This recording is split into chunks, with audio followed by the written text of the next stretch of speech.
ángeles del cielo. Y antes de responder esta pregunta, ¿qué y quién es Satán o Satanás o Lucifer o Belcebú o Baal? Bueno, en la Biblia encontramos un gran elenco y diverso, por supuesto, y bastante amplio de criaturas espirituales. Estos seres son distintos del hombre. Definitivamente hay algo muy diferente entre el ser humano y estas criaturas espirituales. Y en el principio estos ya formaban parte de la creación previo al origen del hombre y la mujer. A lo largo de la Biblia, los autores bíblicos se refirieron a estos seres como los ángeles, arcángeles, querubines, demonios, Elohims, serafines y principados. De hecho, en las citas bíblicas notamos y leemos en Efesios capítulo 6, cuando se habla de distintas, vamos a decirlo, jerarquías en el mundo espiritual oscuro. Para ello, repito la cita, Efesios capítulo 6, donde se habla de estas entidades malignas y dice en el capítulo 6 de la carta de Efesios escrita por el apóstol Pablo: por tanto, tomen toda la armadura de Dios para que puedan resistir el día malo, y habiendo acabado todo, estén firmes. Estén pues firmes, ceñidos sus lomos con la verdad y vestidos con la coraza de justicia. Y aquí comienza a hablar de una vestidura o de una armadura para aquel creyente, porque sabe el apóstol que el ser humano no tiene una lucha espiritual, una lucha física de cuerpo a cuerpo con seres humanos, sino todo lo contrario. Existe una lucha contra criaturas que se han rebelado contra Dios. En Apocalipsis capítulo 12 se nos dice de que cuando el dragón cayó del cielo, dice la Biblia que trajo consigo a la tercera parte de las estrellas. Y esto de término estrellas nos habla de, ahora sí que de los ángeles como un nombre al cual podríamos llamarlo como algo simbólico para estas criaturas. Podríamos decir también que son llamados hijos de Dios, estrellas. En Apocalipsis capítulo 9 aparece una estrella que cae del cielo y que trae una llave, la llave del abismo. Y también es llamada esta estrella, obviamente ligada, o más bien como símbolo de un ángel llamado Apolión. Y eso es muy interesante, definitivamente es muy interesante. Bien, entonces habíamos comentado en Efesios capítulo 6, se nos habla, aquí está en el versículo 11, dice: vestíos en el capítulo 6 de Efesios de toda la armadura de Dios para que puedan estar firmes contra las acechanzas del diablo. Porque no tenemos lucha contra seres humanos, sangre y carne, sino contra principados, contra potestades, contra los gobernadores de las tinieblas de este siglo, contra huestes espirituales de maldad en las regiones celestes. Por tanto, tomen toda la armadura de Dios para que puedan resistir en el día malo. Entonces aquí se nos da una lista de estas jerarquías. Primero menciona y dice principados o principales, potestades, que también son llamados autoridades, gobernadores de las tinieblas de este siglo, huestes espirituales de maldad en las regiones celestes. Interesante ver cómo existe, al parecer, este tipo de jerarquías en la Biblia. Y a lo largo de la Biblia, repito, los autores bíblicos se refirieron a estos seres espirituales como ángeles, arcángeles, querubines, demonios, Elohim, serafines y principados. Y aunque existen dos mundos distintos, es decir, el reino espiritual y el reino físico, entendemos por esto que existen dos mundos separados o distintos uno del otro. El cielo donde habita Dios y la tierra donde fue puesto el hombre. Y aunque diferentes, estos mundos no están del todo separados, pues se superponen. Es decir, uno está por encima del otro en el sentido de que existe un punto o espacio de contacto donde llegan a comunicarse. Interesante. Sin embargo, en un principio, el Edén, y de manera más precisa el vergel de Dios o el huerto de Dios o el jardín de Dios en ese lugar, fue el punto clave en donde el cielo y la tierra se unieron. Lo interesante en este punto es que Dios decidió que el hombre fuera quien gobernara el mundo visible, el mundo que podemos ver, y no los seres espirituales como los ángeles. Debemos recordar que el hombre es la única criatura creada a imagen y semejanza de Dios, de tal manera que su ser puede tener ese punto de contacto con lo visible e invisible, ya que es alma y cuerpo, y no solo eso, también es un ser espiritual. Pero refiriéndonos exclusivamente o precisamente a esta persona o esta criatura, Satán, el querubín protector, en la historia del Génesis descubrimos a esta criatura que habitaba el Edén antes, escucha esto, antes de que el hombre fuera puesto en ese lugar. Nos referimos al querubín protector. Así como escuchas, querubín. Y aquí surge una pregunta, ¿será que este ser llegó a ser un querubín tal cual como vamos a leer en un momento en las escrituras, para ser más claro, con el profeta Ezequiel? Bueno, este querubín protector, o también llamado Satán o la serpiente antigua, el profeta Ezequiel nos cuenta en el capítulo 28 de su libro que Satán, llamado aquí el rey de Tiro, en Ezequiel capítulo 28, para ello vamos rapidísimo a Ezequiel. Si tienes ahí tu Biblia cerca, puedes acompañarme a buscar en Ezequiel capítulo 28 a partir de versículo 1. Damos oportunidad de que las personas que se están conectando y tengan ahí su Biblia cerca. CR7, ¿qué tal? Buenas noches. Bros Mende, ¿qué tal? Buenas noches. Ahorita damos espacio, claro que sí, para que podamos interactuar un momento. J. Méndez, Dios te bendiga, ¿qué tal? Buenas noches, bienvenidos. Y bueno, desenfundamos en Ezequiel capítulo 28, en el versículo 11, vino a mí palabra de Jehová diciendo, hijo de hombre, levanta endecha sobre el rey de Tiro y dile, así ha dicho el Señor, tú eras el sello de la perfección, lleno de sabiduría y acabado de hermosura. Continúa diciendo en el versículo 13, en Edén, en el huerto de Dios estuviste. De toda piedra preciosa era tu vestidura, de cornerina, topacio, jaspe, crisólito, berilo y ónice, de zafiro, carbunclo, esmeralda y oro. Los primores de tus tamboriles y flautas estuvieron preparados para ti en el día de tu creación. Tú, querubín, grande protector. Ahí está el título. Tú, querubín, grande protector, yo te puse en el santo monte de Dios. Aquí esto nos indica entonces que el vergel de Dios, o el huerto de Dios, el jardín del Edén estaba en un monte alto, el monte de Dios. Allí estuviste en medio de las piedras de fuego, te paseabas. Perfecto eras en todos tus caminos desde el día que fuiste creado hasta que se halló en ti maldad. Y a causa de la multitud de tus contrataciones fuiste lleno de iniquidad y pecaste, por lo que yo te eché del monte de Dios y te arrojé de entre las piedras del fuego. Oh querubín protector, le vuelven a dar ese nombre y ese título a Satán. Se enalteció tu corazón a causa de tu hermosura y corrompiste tu sabiduría a causa de tu esplendor. Yo te arrojaré por tierra, delante de los reyes te pondré para que miren en ti.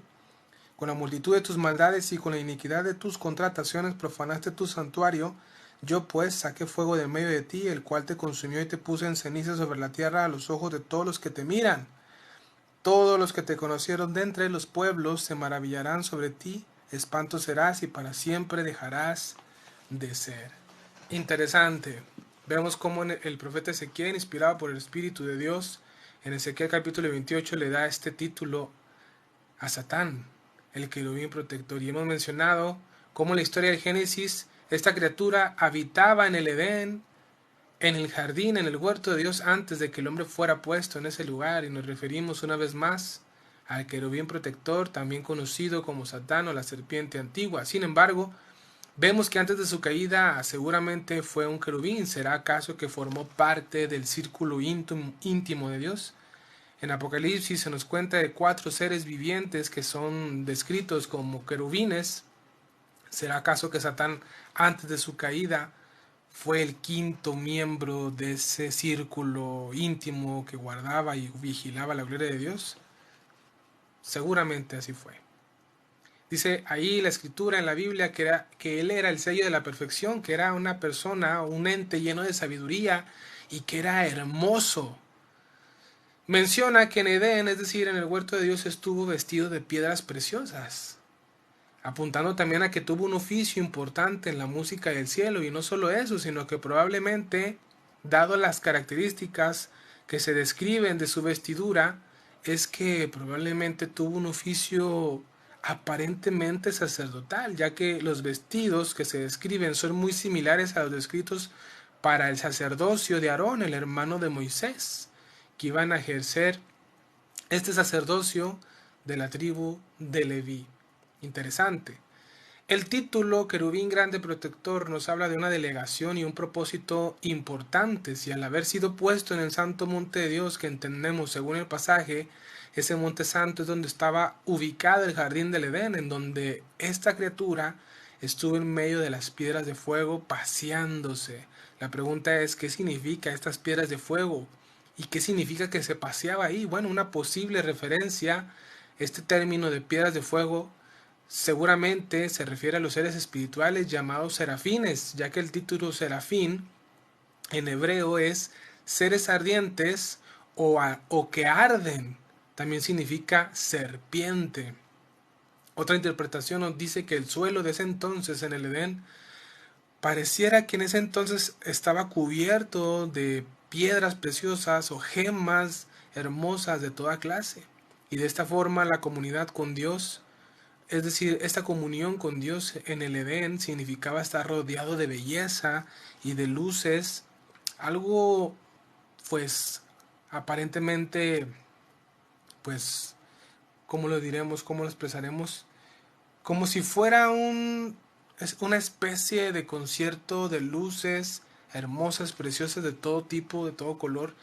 Y todavía si sumamos a esto las piedras con las que estaba vestido este querubín, pues todo estaba rodeado de belleza y hermosura. Cualquiera que sea la interpretación, lo que nos llama la atención en este texto es que el profeta Ezequiel llama a este ser querubín. Esta palabra querubín viene del hebreo karov, que en la etimología hebrea significa cercano.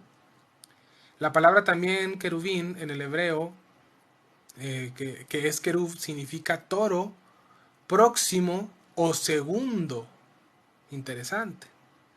Algunos comentan y muchos piensan que seguramente Satanás, después de Dios por supuesto y después de su Hijo Jesucristo, vendría siendo uno de los seres más poderosos de toda la creación. Si te pones a pensar un poquito, existe un pasaje en el Antiguo Testamento, específicamente en el libro de Daniel, donde el ángel Gabriel había descendido por mandato de Dios para darle un mensaje al profeta y decirle lo que Dios tenía planificado para el futuro. Sin embargo, cuando venía con este mensaje, este homólogo divino, se le opuso una potestad. Y no estamos hablando de Satán exclusivamente, sino de una especie de ángel poderoso que está bajo el servicio de este querubín protector. Se le opone y Gabriel, no pudiendo con él, tuvo que pedir ayuda a uno de los máximos guerreros en el mundo celestial, y nos referimos a un arcángel, exclusivamente al arcángel Miguel, que según la Biblia es el que pelea por el pueblo de Dios, y seguramente hablando directamente del pueblo de Israel, un guardián de esa nación. Interesante. Entonces vemos como si Gabriel el ángel no pudo con una potestad, si ahora nos dirigimos con el capitán de este mundo oscuro, pues obviamente tiene que tener un mayor rango. Interesante. En Apocalipsis, este ser tan excepcional fue el pionero en la rebelión contra Dios, ya que quiso ocupar el trono divino, en donde este cometido había sido motivado porque su corazón se había enaltecido a causa de su hermosura. En Apocalipsis capítulo 4 encontramos una descripción de 4 querubines, como habíamos comentado hace un momento, y que son llamados seres vivientes. Y esto es muy interesante y quiero volver a subrayarlo, ya que si especulamos si Satán antes de su caída fue el principal de estos cuatro, o que formó parte de este círculo íntimo de Dios en el cielo, como si hubiera sido un ex miembro del círculo guardián del trono de Dios. Eso también nos deja pensando algo. Y a propósito, para comentar algo más con respecto al tema, existe algunas interpretaciones que me gustaría pasarte, es decir, cuando nos referimos a cuál fue el origen de su caída. Muchos nos hemos preguntado, o tal vez tú te has preguntado y a lo mejor has escuchado que fue porque se rebeló contra Dios, pero si indagamos más en las escrituras nos vamos a dar cuenta de algunos detalles muy particulares o muy interesantes. Y quiero partir con una pregunta: ¿cuál es el origen de la maldad? Bueno, entendemos que surge con este personaje. Y si volvemos a leer en el capítulo 28 de Ezequiel, dice que él era perfecto en todos sus caminos desde el día que fue creado hasta que se encontró, en él maldad. ¿Cómo es que surgió la maldad en el corazón de un ser que fue creado perfecto, sin mancha, sin pecado, hermoso, lleno de sabiduría, preparado para tocar todo tipo de instrumento, pero la maldad surgió en él? Es como esta pregunta, ¿verdad? Cuando decimos cómo surgió la enfermedad del SIDA, y para muchos hoy en día esto es un misterio. Sin embargo, el hecho de que sea un misterio no quiere decir que no sea real. De la misma manera, la maldad de manera misteriosa surge en el corazón de este ser, y aunque es un misterio, bueno, la Biblia nos deja pistas para entender un poquito cómo surgió todo esto. Por ejemplo, la palabra ahí maldad viene de la palabra hebrea evel, con V de vaca, evel, donde su raíz primeramente es distorsionar, y aquí es una distorsión de manera moral. Es decir, una distorsión, se volvió perverso. También significa evel, malo, moralmente hablando, un impío, un injusto.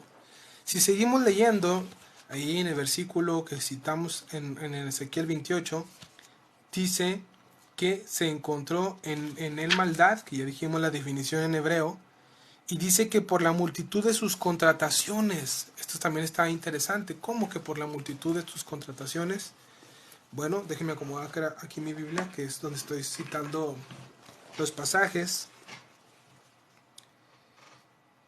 Con la multitud de tus maldades y con la equidad de tus contrataciones. La palabra aquí contrataciones viene del hebreo reculá, con C de casa, reculá, y su raíz primera es viajar para comerciar.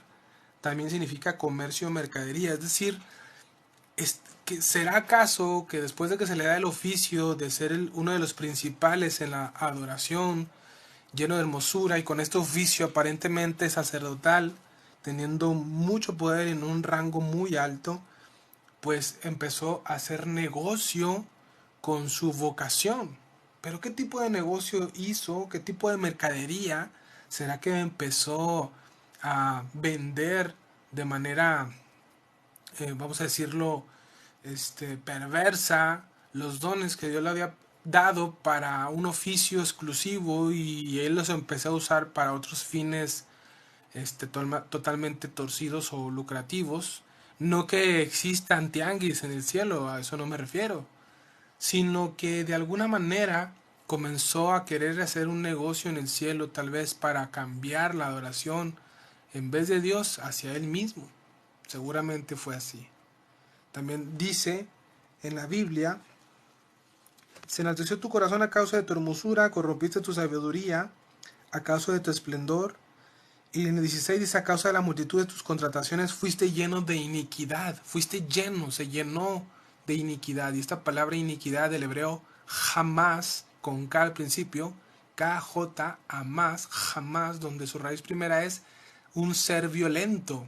También significa violencia, es decir, se volvió alguien, pues aparentemente, aparte de un comercio perverso y de una vida y una mentalidad moral perversa y torcida, también se volvió violento. También esta palabra curiosamente significa una ganancia injusta, un ladrón, un robo. Wow, pues es interesante ya que estaba queriendo robar la gloria que se le otorga por la boca de los millares de ángeles hacia Dios. Entonces entendemos pues que Satanás quiso provocar un golpe de estado en el cielo. La Biblia sigue diciendo: a causa de la multitud de tus contrataciones fuiste lleno de iniquidad y pecaste. Aquí la palabra pecaste del hebreo jatá, K-J-A-T-A, jatá, donde su raíz primera es errar. También significa pecar, pérdida o descarriarse. Se comenzó a descarriar poco a poco. Entonces entendemos que cuando esto comienza a surgir, comenzó a envanecerse, es decir, se enalteció su corazón a causa de la hermosura y corrompió su sabiduría a causa de su esplendor. Es decir, se empezó a vanagloriar porque era hermoso, una criatura aparentemente más hermosa que todas, y que se había corrompido porque era una persona sabia, con mucha sabiduría, a causa de su esplendor, o sea, tenía una luz radiante por su hermosura y la sabiduría que tenía. Entonces Dios, como está escrito, humilla al que se exalta a sí mismo, y Dios lo arrojó por tierra. Quiso acabar de una vez por todas con su soberbia y lo arrojó a la tierra. Esto está interesante. Jesús en los evangelios dice a sus discípulos, una vez que Dios, o más bien Jesús, el verbo hecho carne, les da instrucciones y les da autoridad a sus discípulos de hacer milagros y de echar demonios fuera. Y cuando sus discípulos vienen regocijados, Jesús notó alguna altanería en su corazón por el gozo que tenían de que los espíritus se sometían y se sentían con mucha autoridad. Entonces Jesús inmediatamente les dice: yo vi caer del cielo a Satanás como un rayo. Jesús estaba presente, el verbo estuvo presente cuando seguramente este querubín protector, cuando por la multitud de sus contrataciones y por la iniquidad, por su perversidad, por su violencia y por el enaltecimiento y la altanería de su hermosura y de su sabiduría, vino esta corrupción y esta corrección también por parte de Dios al echarlo fuera del cielo. Jesús vio esta escena que seguramente fue, pues, hablando de si fuéramos expectantes, debió haber sido algo fascinante en el buen sentido, cómo cayó este querubín protector. Bueno, pero esto no se termina ahí. Si seguimos nosotros hablando acerca del tema, nos damos cuenta que en Apocalipsis capítulo 12, vamos allá rapidísimo, si tienes ahí tu Biblia, desenfúndala, el último libro de la Biblia, en Apocalipsis capítulo 12, hablando de la caída de Satán precisamente. A partir del versículo 7 dice: después hubo una gran batalla en el cielo. Miguel y sus ángeles luchaban contra el dragón. Miguel aquí, como habíamos dicho en el libro de Daniel, viene siendo el arcángel, uno de los principales guerreros del cielo, que en este caso pertenecen al bando de los buenos. Entonces Miguel y sus ángeles luchaban contra el dragón y sus ángeles. Interesante, es decir, Satanás también tiene sus ángeles. Curioso. El lanzamiento de Satanás entonces resulta de una gran batalla entre las huestes del cielo y estos seres angelicales, bueno, vamos a decirlo entre comillas, del infierno. En esta batalla, los guerreros del cielo expulsan a Satanás y a sus demonios y a sus ángeles caídos del reino celestial, pero hay que notar que la victoria no se debe exclusivamente a los ángeles, sino que se logra también mediante el uso de las armas espirituales de los creyentes. ¿Y cuáles son estas armas? Bueno, para nosotros entendemos que una de las armas que se utilizan, o más bien en la armadura que se describe en Efesios 6, la única arma, o la única pieza de la armadura, por así decirlo, que se utiliza para estar a la ofensiva es la espada. Y la espada es comparada a la palabra de Dios. También una de las armas sería la oración de los santos. De hecho, aquí quiero contar algo interesante. Resulta que aproximadamente en el año 2006 para ser precisos, 2006 aproximadamente, De hecho, yo tengo aquí todavía el cassette, es una reliquia. Bueno, los que no saben, si tú eres un chavito que nació en los 2000, pues no saben ni de qué estoy hablando, ¿verdad? Pero los que están familiarizados con los cassettes, pues se darán cuenta, pues a qué me refiero, ¿no? Es un pequeño dispositivo que podríamos decir que era nuestra USB noventera, ¿no? Bueno, pues ahí tengo esta predicación donde un viernes por la noche un hombre de Dios estaba, que formaba parte en ese entonces del liderazgo de esa congregación cristiana, se paró en el púlpito y estaba algo consternado. Para ello ya había ocurrido algo interesante en una reunión de oración unos días atrás, en un sábado por la mañana. Llegó como algo distraído, con sudor en su frente. Su cara demostraba o daba a notar que estaba muy preocupado, y pasó casi el tiempo del servicio de la oración postrado, sudando demasiado, diciendo que él no merecía entender o saber lo que estaba pasando, que por qué se lo estaban diciendo a él. Obviamente él estaba orando a Dios. Después cuenta a los que estaban ahí junto a él que había tenido una especie de visión en la cual él se miraba este, como si fuera una persona gigante aquí en la comarca lagunera. Estoy hablando de una de las regiones principales de Coahuila. Estoy hablando de Torreón, Gómez, Lerdo. Él se miraba gigante. Estoy hablando aquí en México, en el norte de México, por supuesto. Y él miraba, dice que estando él de manera, pues vamos a decirlo, pues como un gigante prácticamente, dice que podía con sus dedos mover las nubes. Y que de repente a lo lejos comenzó a ver, aquí abro un paréntesis para que se entienda el contexto, aquí en la comarca lagunera está rodeada de montañas, de cerros. Entonces, cierre paréntesis, él dice que alzó sus ojos y miró a ángeles con espadas en sus manos, mirando a la comarca lagunera, pero con un rostro muy preocupante, en el sentido de que querían descender para pelear, pero que algo se los impedía. Entonces él comenzó a ver hacia abajo y dice que empezó a ver puntos negros en la ciudad o en las ciudades de Torreón, Gómez y Lerdo. Y el que él entendió que estos puntos negros eran seres caídos, seres malignos, y que él inmediatamente, lleno de impotencia, comenzó a decirles: vayan y peleen, ¿por qué no bajan y peleen, que tienen la espada en la mano en vano? Y dice que uno de los ángeles volteó a verlo y le dijo: no, hasta que los santos se pongan a orar. ¡Wow! Cuando contó eso, pues todos comenzaron a pensar que acaso va a venir algo, un tiempo oscuro para la comarca lagunera. ¿Qué es lo que va a ocurrir para ese tiempo? Pues mucha gente, inclusive el cuerpo de liderazgo, se mostró algo escéptico o escéptica, porque no creían lo que este hombre había visto en una visión, hasta que en el año 2008, aproximadamente 2 años después, se vino una era de violencia terrible como nunca la había vivido la comarca lagunera.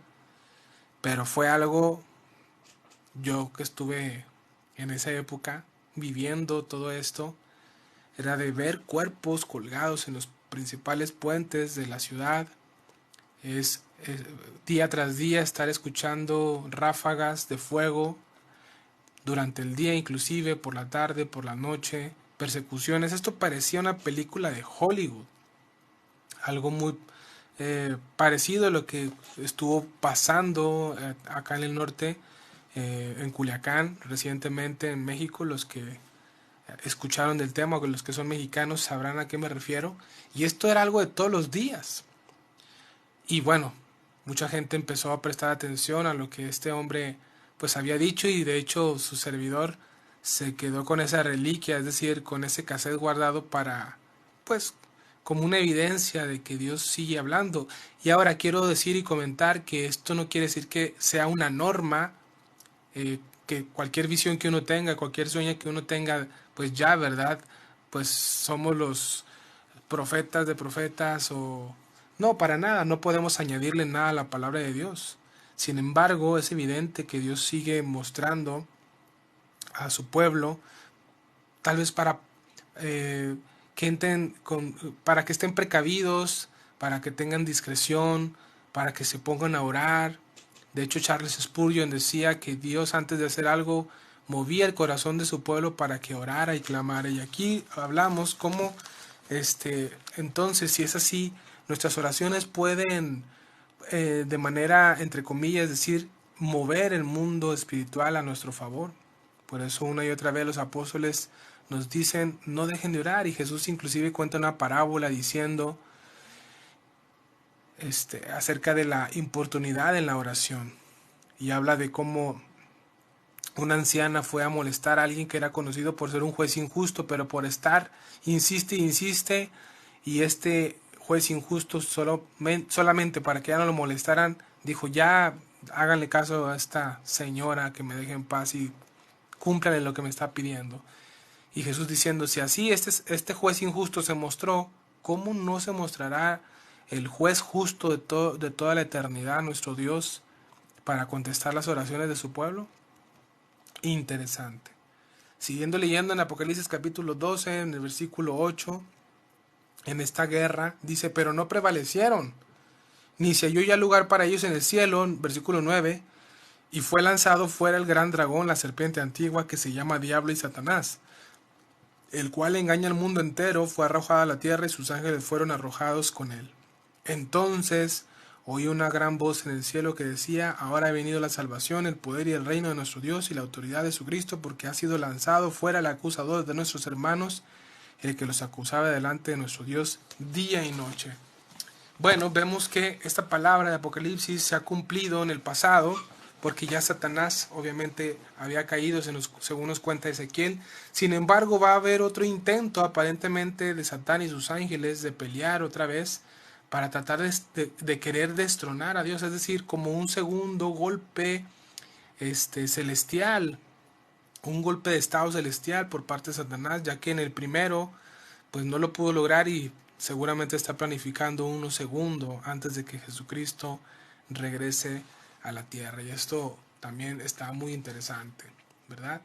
Bueno, entonces dice ahí mismo en Apocalipsis 12 que este gran dragón, también pues como un símbolo de Satanás, al momento de caer, trajo consigo la tercera parte de las estrellas. Entendemos que la caída del dragón, pues, logró llevarse consigo una gran cantidad de ángeles que junto a él se rebelaron contra Dios. Y esta persuasión se daría a cabo dada la gran sabiduría que esta criatura poseía, teniendo pues la capacidad y también la habilidad para convencerlos de rebelarse, despertando, bueno, recordemos que era la Biblia lo describe en Ezequiel como alguien lleno de sabiduría, despertando así pues él la misma idea que, bueno, se gestó en Eva, en el jardín del Edén, esta persuasión, ¿verdad? Poniendo en tela de juicio el consejo y la integridad de Dios para que se rebelaran y, bueno, seguramente los ángeles cayeron bajo esta persuasión.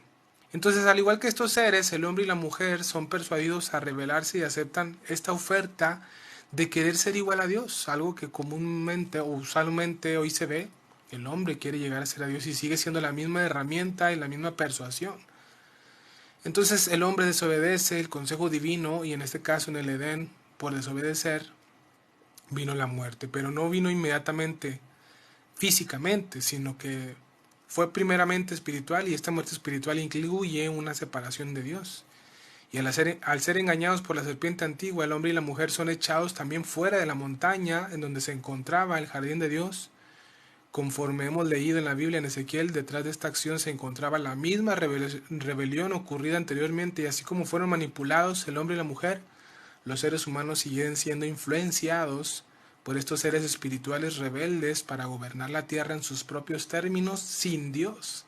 Y es que Satanás quiere ir al cielo, y quiere estar en el cielo, solamente no quiere que Dios esté ahí en ese lugar. Mucha gente quiere ir al cielo, solamente no quiere que haya un trono. Él quiere estar sentado en ese trono, no quiere que Dios esté ahí en su lugar.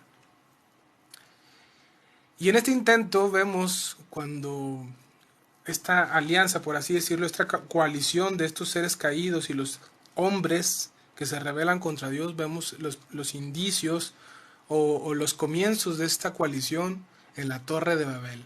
Como en la Torre de Babel, que es una región, Babel, de lo que fue la antigua Sumeria o la región de la antigua Mesopotamia. Es decir, lo que actualmente es la región de Irak. Interesante. Entonces, en este intento de gobierno anárquico de esta coalición surgió una colaboración entre los hombres y estos seres espirituales rebeldes para construir una ciudad similar a una montaña contraria al Edén. Y hablamos de la Torre de Babel, una demostración de sublevación contra el orden establecido por Dios. Tal parece que estos seres poderosos o supremos, también que se llega a referirse obviamente a los ángeles, deseaban ser adorados por los seres humanos como si fueran dioses, y de esta manera observamos cómo es que Babilonia, en donde se construyó la Torre de Babel, llegó a ser la representación de la rebelión espiritual y de la rebelión humana. Dios, al haber confundido su lenguaje, desde allí los esparce sobre la faz de toda la tierra, es decir, no solamente a los seres humanos, sino también a estos seres espirituales caídos, de tal manera que hoy podemos sospechar de que cada nación y probablemente cada ciudad, cada estado cuente con una potestad, con un gobernador de las tinieblas, como hemos leído en Efesios capítulo 6. Dando así pues, así en esta dispersión en la Torre de Babel, lugar a una dispersión de las diferentes naciones junto con la dispersión de estos seres espirituales rebeldes. El libro de Daniel, el capítulo 10, como lo hemos estado citando una y otra vez, nos cuenta de dos principados que según notamos presidían el imperio persa, que actualmente el imperio persa, antes se llamaba Persa, hoy se llama Irán, la nación de Irán, y el imperio griego que se quedó con ese nombre, Grecia, dándonos más luz entonces a lo referente de que cada nación puede contar con un principado oscuro. De hecho, fue el apóstol Pablo, como ya lo dijimos, quien dijo en su carta a los Efesios que nuestra lucha no es contra seres humanos, sino contra gobernadores malignos y autoridades del mundo invisible, es decir, un mundo que no podemos ver. Repito, el ser humano vive entre dos mundos. El ser humano es muy particular y es una creación muy especial porque el hombre, vamos, el ser humano, ha sido creado de una manera íntegra, siendo un ser tripartito. Y no solamente es materia, hablando de su cuerpo, sino que también es un ser espiritual, de tal manera que puede tener un contacto con el mundo invisible. El problema es que ese contacto se llegue a dar con el mundo invisible caído o rebelde. Esperamos que no sea tu caso. Después del Éxodo, pues vemos que seguramente, si lo has leído, a lo mejor lo conoces, el segundo libro de la Torá o del libro del Antiguo Testamento, ahí vemos que el pueblo de Israel constantemente se olvidaba de su adoración a Dios y sucumbían a rendir culto a estos falsos dioses, seres que estimulan la adoración hacia los ídolos culturales que el hombre sigue. De hecho, existe una frase que dice, le temes a los mismos dioses que tú te has inventado.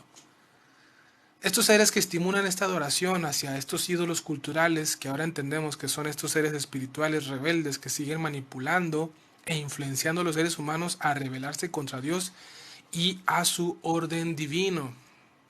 Eso está muy interesante. Y quiero ir cerrando, no este live, sino aquí el programa con el tema Satán, el querubín protector, citando otro pasaje muy conocido cuando se habla acerca de Satanás, el querubín protector, y me refiero a Isaías capítulo 14. Vamos ahí, si tú tienes tu Biblia cerca, te invito a que vayas rapidísimo a buscar ese pasaje. Mientras te espero, mientras me doy un sorbito de cafecito.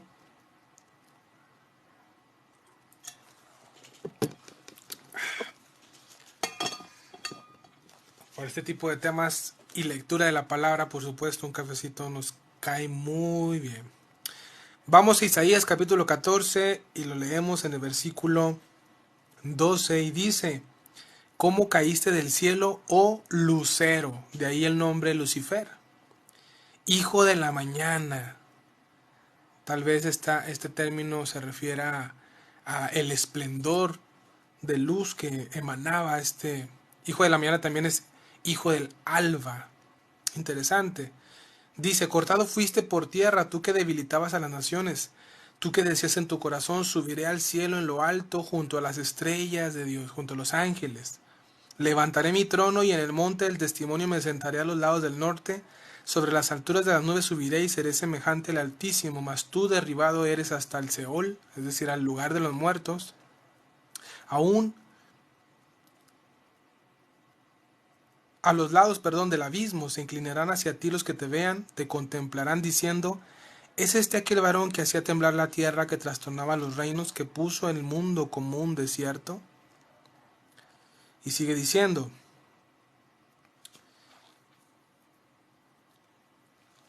que asoló sus ciudades, que a sus presos nunca abrió la cárcel. Todos los reyes de las naciones, todos ellos yacen con honra, cada uno en su morada. Pero tú, echado eres de tu sepulcro, como vástago abominable, como vestido de muertos pasados a espada, que descendieron al fondo de la sepultura, como con cuerpo muerto hollado. No serás contado con ellos en la sepultura, porque tú destruiste tu tierra, mataste a tu pueblo, no será nombrada para siempre la descendencia de los malignos. Preparen sus hijos para el matadero, por la maldad de sus padres no se levanten y posean la tierra, ni llenen de ciudades la faz del mundo. Interesante, interesante. Y bueno, hemos hablado bastante acerca de este ser que, bueno, la Biblia no nos dice que es alguien mitológico y que el hombre se ha inventado para proyectar sus miedos, para nada. La Biblia declara, la palabra de Dios declara que este es el supremo enemigo de Dios. Y se opone a su mensaje y se opone al evangelio y se opone, por supuesto, al heredero del reino. Nos referimos a Jesucristo, el Hijo de Dios. Interesante que en Mateo 4 tienen este debate, por así decirlo, teológico, Satanás y Jesucristo.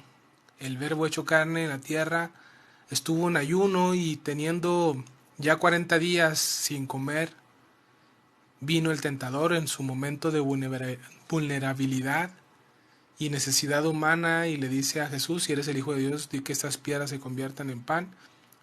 Algo que me llama mucho la atención es que en esta guerra espiritual que tuvo el Hijo de Dios en el desierto con este personaje satánico, fue que no lo reprendió, fue que en el sentido de que hoy en día solemos llamar guerra espiritual a atar, desatar, decretar y ciertas palabras que usamos como muletillas como para tener una guerra espiritual.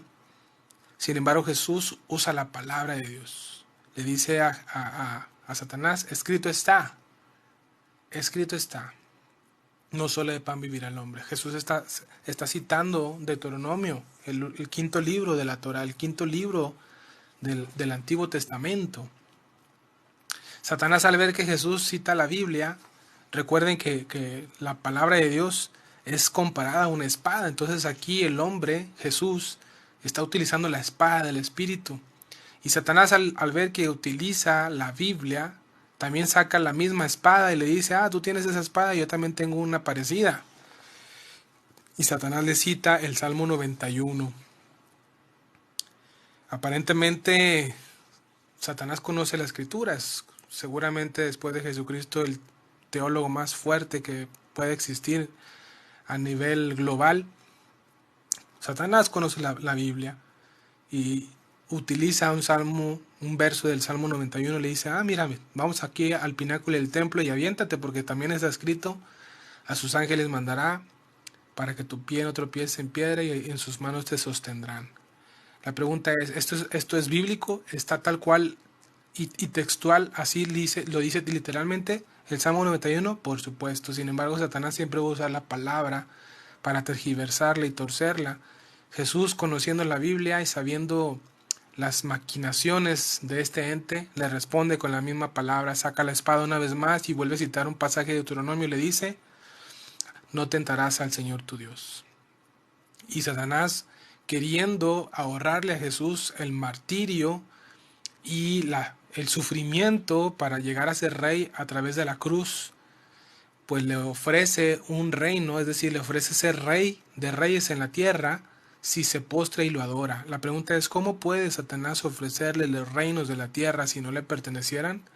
De hecho, más adelante Jesús en los evangelios llama a Satanás el príncipe de este mundo, un título de realeza, el principal de este mundo, el Dios de este siglo. Eso está interesante. Jesús ubicaba y reconocía que este ser caído tiene cierta autoridad, pero esta autoridad no va a ser eterna ni permanente, ya que el Hijo de Dios al resucitar se le ha dado un nombre, sobre todo nombre, para que en el nombre de Jesucristo se doble toda rodilla y toda lengua confiese que Jesucristo es el Señor. Y esto incluye a Satán. Aquí los papeles se van a cambiar, aunque Jesús no hizo caso de sus sutilezas y no dobló rodilla para darle adoración y reverencia, y salió victorioso, por supuesto. Jesús le va a cambiar los papeles y le va a decir, yo no caí en tus sutilezas, pero tú, aunque no quieras, por voluntad propia, tus rodillas van a ser quebradas para que te postres y reconozcas y confieses que tu lengua que yo soy el Señor. Y una vez hecho esto, ahora sí, pasa por favor a tu lugar al lago de fuego.